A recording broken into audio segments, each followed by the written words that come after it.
Assalamualaikum warahmatullahi wabarakatuh. Saya Saraswati Sri Astanti, saya perwakilan pembina dari Pangkalan SMK Negeri 1 Adiwerna Kabupaten Tegal. Saya akan mereview materi yang saya dapatkan pada kegiatan Karang Pamitran hari pertama, kegiatan TKPP tahun 2024 yang diselenggarakan oleh Racana Pancasakti UPS Tegal. Anggota Gerakan Pramuka.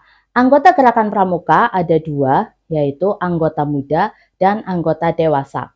Anggota muda terdiri dari siaga, yaitu adik-adik pramuka yang berusia 7-10 tahun dan umumnya mereka duduk di kelas 1 sampai kelas 3 sekolah dasar. Selanjutnya adalah golongan penggalang. Golongan penggalang merupakan golongan pramuka dengan usia 11 sampai dengan 15 tahun dan umumnya mereka duduk di kelas 4 sekolah dasar sampai kelas 3 sekolah menengah pertama atau SMP. Selanjutnya adalah golongan penegak, yaitu adik-adik yang telah berusia 16 sampai 20 tahun dan umumnya mereka berada di jenjang SMA atau SMK. Selanjutnya adalah golongan pandega.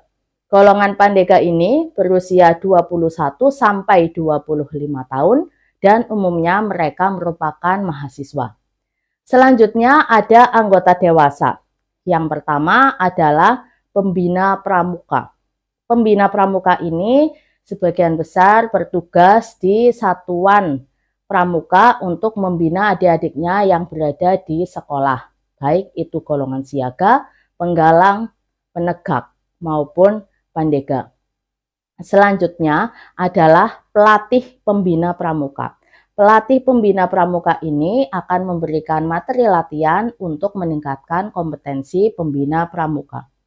Selanjutnya ada andalan. Andalan ini merupakan kakak-kakak pramuka yang bertugas untuk mengurusi suatu urusan di kuartir, baik itu kuartir ranting, kuartir cabang, maupun kuartir nasional atau kuartir daerah. Selanjutnya ada pengurus saka, yaitu kakak-kakak pramuka yang bertugas di satuan karya. Kemudian ada pengurus sako. Sako itu adalah satuan komunitas. Jadi pengurus sako ini akan mengurusi suatu komunitas kepramukaan. Selanjutnya ada majelis pembimbing. Majelis pembimbing ini seperti Mabikus yang ada di sekolah, Mabiran yang ada di kuartir ranting, dan seterusnya. Selanjutnya ada majelis pembimbing. Majelis pembimbing ini bisa berada di sekolah atau yang biasa kita sebut dengan Mabikus, bisa juga di kuaran yang kita sebut Mabiran, bisa juga berada di kuarcap yang kita sebut dengan Mabicap, dan seterusnya.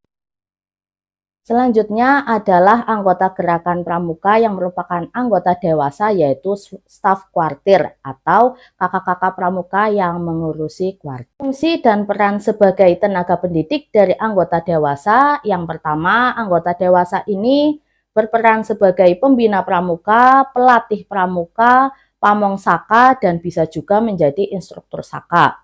Selanjutnya, anggota dewasa ini mempunyai program peserta didik dalam latihan dan pertemuan rutin yang diselenggarakan secara berkesinambungan dan tersistem sesuai dengan prinsip dasar kepramukaan dan metode kepramukaan.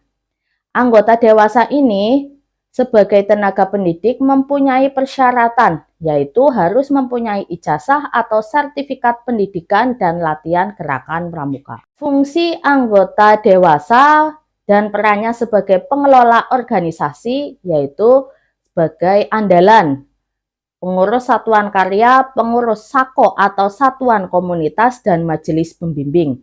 Anggota dewasa yang berperan sebagai pengelola organisasi ini bertugas sebagai pembuat kebijakan, memimpin dan penyelenggara kegiatan, serta memberi bantuan dan bimbingan pada kuartir. Dan adapun persyaratan sebagai anggota dewasa, yang pertama adalah sehat jasmani dan rohani, memiliki kepedulian terhadap masa depan kaum muda, memiliki kemampuan, keterampilan, dan pengalaman yang dibutuhkan gerakan pramuka, menyetujui dan memahami Undang-Undang Nomor 12 Tahun 2010 tentang Gerakan Pramuka, ADART, dan ketentuan Gerakan Pramuka.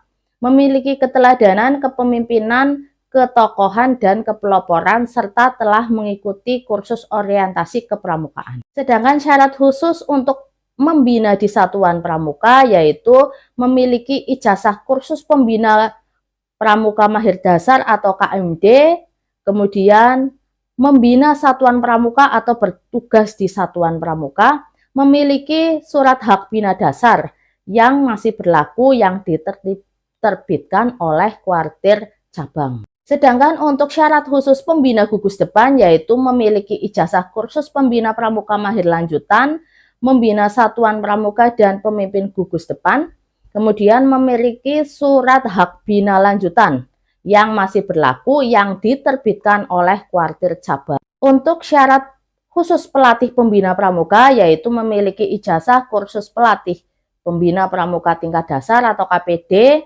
menjadi pelatih dan fasilitator pendidikan dan pelatih kepramukaan, memiliki surat hak latih dasar yang masih berlaku yang diterbitkan oleh kuartir cabang. Syarat khusus pemimpin diklat kepramukaan yaitu memiliki ijazah kursus pelatih pembina pramuka tingkat lanjutan atau KPL, menjadi pelatih, fasilitator, dan pemimpin pendidikan dan pelatihan kepramukaan, memiliki surat hak latih lanjutan yang masih berlaku dan diterbitkan oleh kuartir cabang. Untuk meningkatkan kompetensi anggota dewasa, diadakan pertemuan anggota dewasa, diantaranya yaitu Karang Pamitran dan Gelang Ajar bagi pembina pramuka. Kegiatan ini dapat diselenggarakan oleh gugus depan atau kuartir. Kemudian kegiatan pitaran pelatih dan penyegaran pelatih bagi pelatih pembina pramuka yang diselenggarakan oleh Kuarcap, Kuarda, dan Kuartir Nasional atau Kuarnas, serta rapat atau musyawarah gudeb dan kuartir. Beberapa diklat yang dapat diikuti oleh anggota dewasa, yang pertama adalah KMD, kursus pembina mahir dasar. Masa pengembangannya disebut dengan narakarya dasar, hasilnya adalah pembina dasar. Tanda pengukuhannya merupakan surat hak bina dasar dan tanda hak bina dasar. Selanjutnya adalah diklat KML atau kursus pembina mahir lanjutan. Masa pengembangannya disebut narakarya lanjutan, hasilnya adalah pembina lanjutan. Tanda pengukuhannya yaitu surat hak bina lanjutan dan tanda hak bina lanjutan. Selanjutnya adalah KPD atau kursus pelatih pembina dasar. Masa pengembangannya disebut naratama dasar, hasilnya adalah pelatih dasar, tanda pengukuhannya adalah surat hak latih dasar dan tanda hak latih dasar.